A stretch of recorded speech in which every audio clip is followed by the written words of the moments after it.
Proverbs 12:26. The righteous choose their friends carefully, but the way of the wicked leads them astray.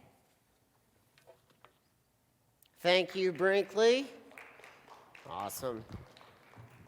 Hey, we are starting a new series this week on relationships.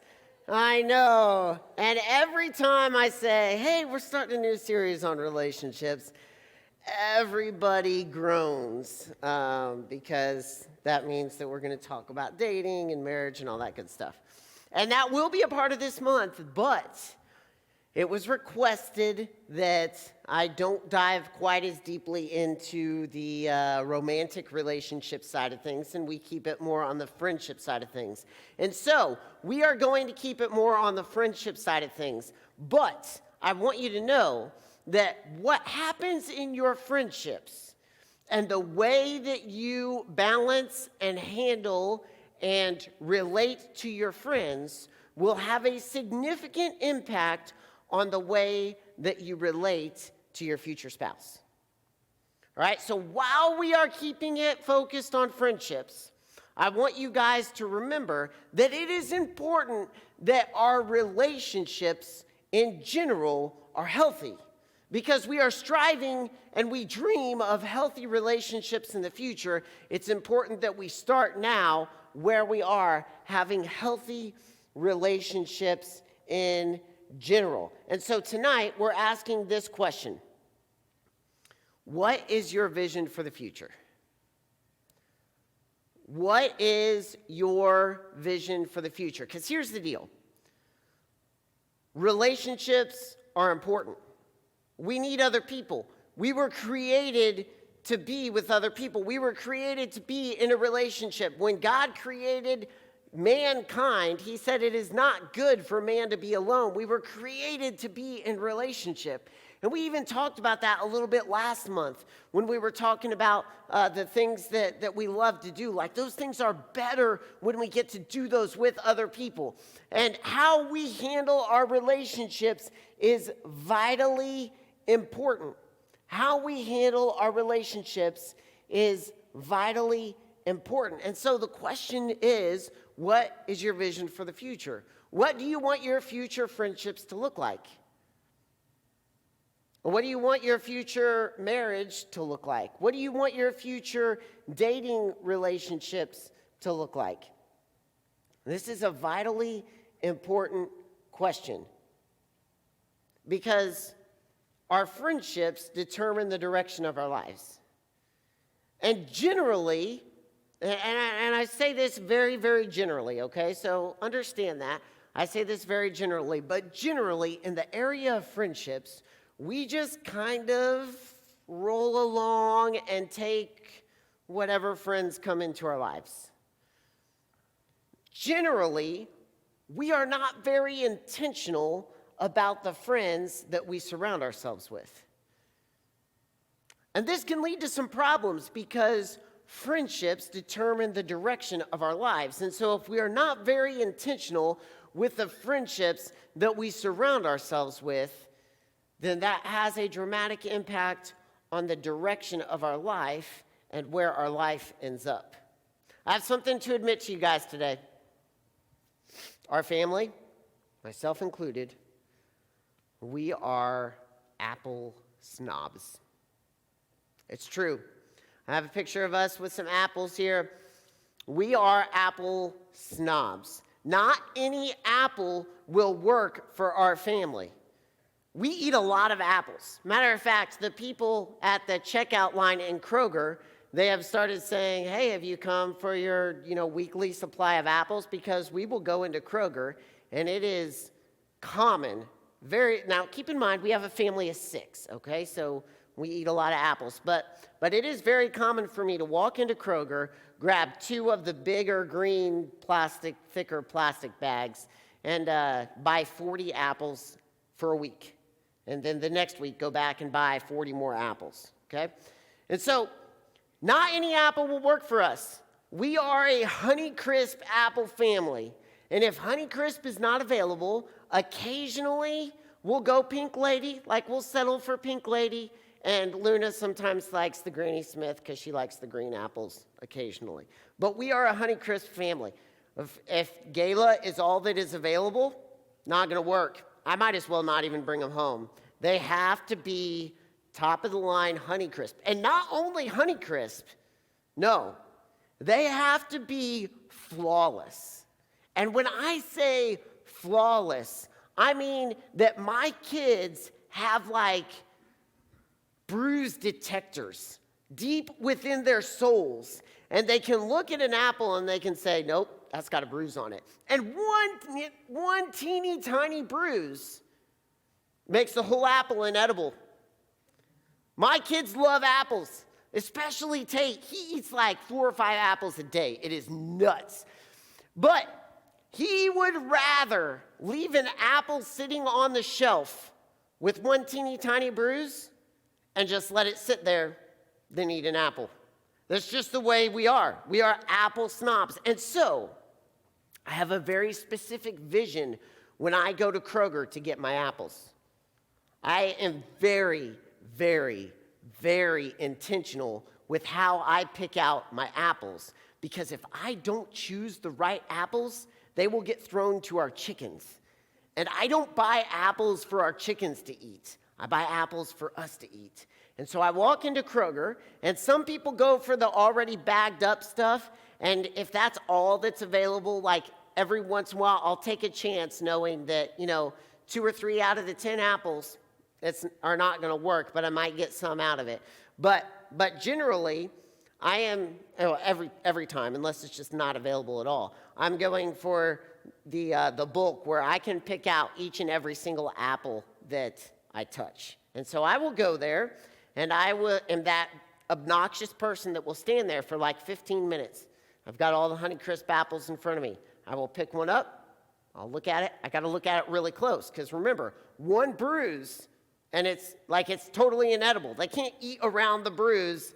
They can't eat it at all. And so I pick it up, and I look at it, and I turn it over in my hand all the way around once, and then all the way around again. And if I don't see any bruises, then I very, very gently put it in the bag. And I pick up the next apple, and it is nothing for me to sit there in front of the apples at Kroger and go through every single apple, pulling out 40 apples for our family to eat. Because I am very, very intentional with what apples I buy our family. I have a very specific vision for what I want when I go to the store looking for apples, because we are apple snobs. And here's the thing I want to get across to you guys tonight, is that when we dive into relationships, across the board, friendships, dating relationships, whatever it may be, when we surround ourselves with people, we have to be intentional about who we surround ourselves with. I'm not saying for you that you need to be people snobs, because that's going a little extreme. But I am saying that you need to be very, very intentional about who you allow to influence the direction of your life. Because my guess is that when you think about your future life, you envision some very intentional things. You envision people that you can trust. You envision a life of happiness and a life of people that support you and build you up and uplift you, and people that encourage you and make you a better person. That's the kind of life you envision. And those are very intentional things. And if we are going to have that vision for our future, we have to start now being intentional about the people that we allow into our lives and allow to influence the direction of our lives for where we will end up. Tonight I want to focus on Proverbs that Brinkley read earlier. The book of Proverbs was written by this guy named Solomon. Some of you may have heard of him. He is King David's son, the king of Israel. Just a slight backstory. Solomon was the wisest person that ever lived, ever. And I know you could say that and you could be like, all right, that's just something people say. But I want to go back to what happened with Solomon. Solomon became king at a young age, and he was like, I have no idea what I'm doing. And God actually showed up to Solomon in a dream. And God said, Solomon, I want to give you whatever you ask for. You ask me for anything, and I will give it to you. You may have heard this story before, you may not have. And so Solomon says, I don't know what I'm doing as king. I want wisdom. And God says this. He says, I will do what you have asked. He was impressed with Solomon's request. I will give you a wise and discerning heart so that there will never have been anyone like you, nor will there ever be. Solomon was and is the wisest man that has ever lived.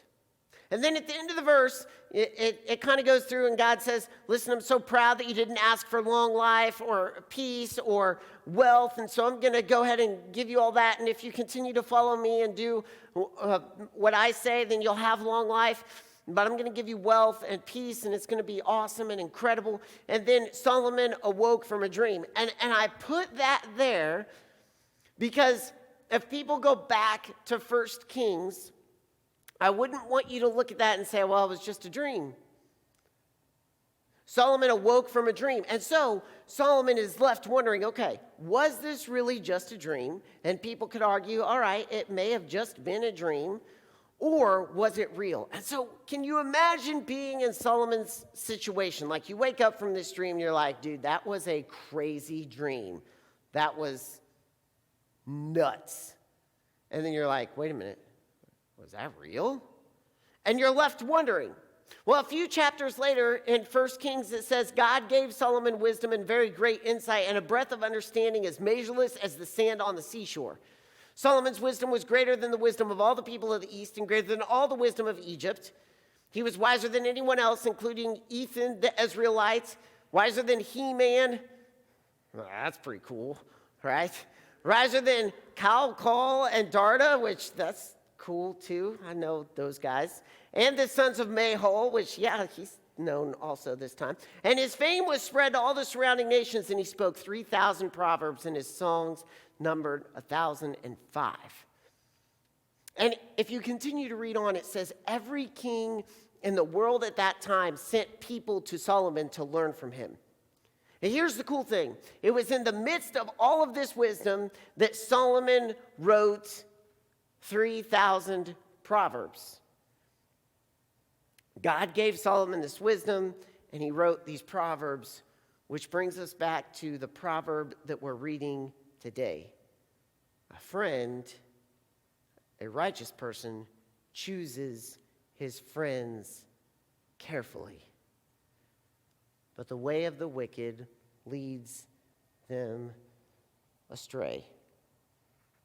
You see, even people that didn't follow God recognized that there was something absolutely incredible about the wisdom of Solomon. And these kings sent people to learn from Solomon. And Solomon would say things like this. And you guys, we can learn from Solomon here. Now, Solomon didn't always live up to the wisdom that he was given. And he had some failings. And we can learn from those as well.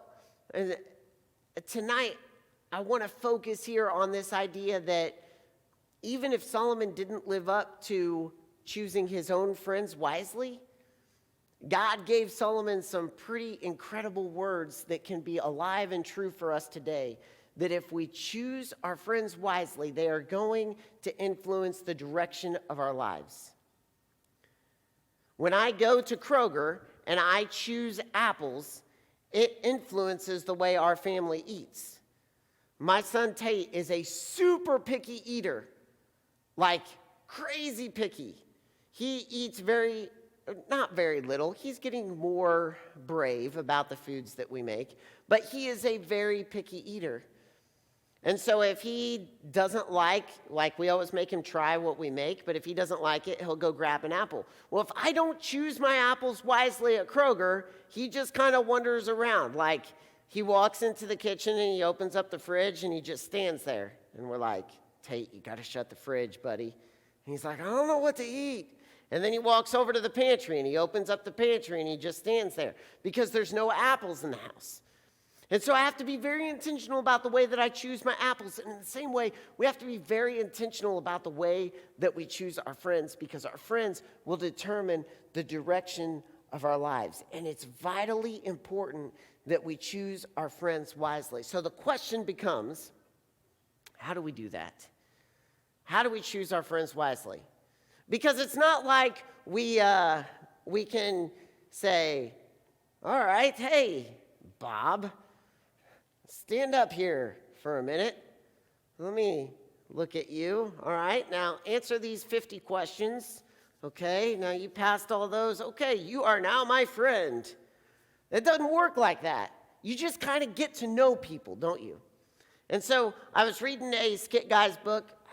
I talk a lot about the Skit Guys. Reading a Skit Guy's book here lately, and they talked about the different levels of friendships, the different circles of friendships. And so there's acquaintances, and then there's friends, and then there's the inner circle, and then there's like the inner circle of friends. And so as you get to know people, you can have a very specific vision for what you want your future to look like, and you can be very intentional about who you want to surround yourself with. And there may be people that are just acquaintances. And as you get to know those acquaintances and you have that vision of what you want for the future, maybe those acquaintances will move into a closer circle and become closer with you. And occasionally, people that are closer to you, you will see some red flags, and we'll talk about red flags this month too. But you'll see some red flags that are like, you know what? That's not really the direction I want my life to go. And when you see those red flags, when we have a specific vision, when we are being intentional, we can begin to put some space and some distance in that relationship. I'm not saying cut the person off completely. I'm not saying be rude or mean. I'm not saying like chew them out and be like, I'm not going to be your friend anymore. But I am saying, you can allow them to have less influence in your life.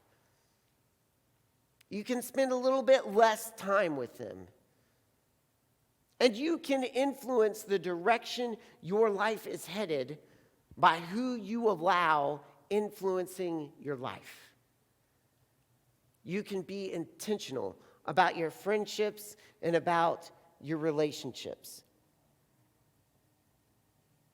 So the question becomes, what's your vision for the future?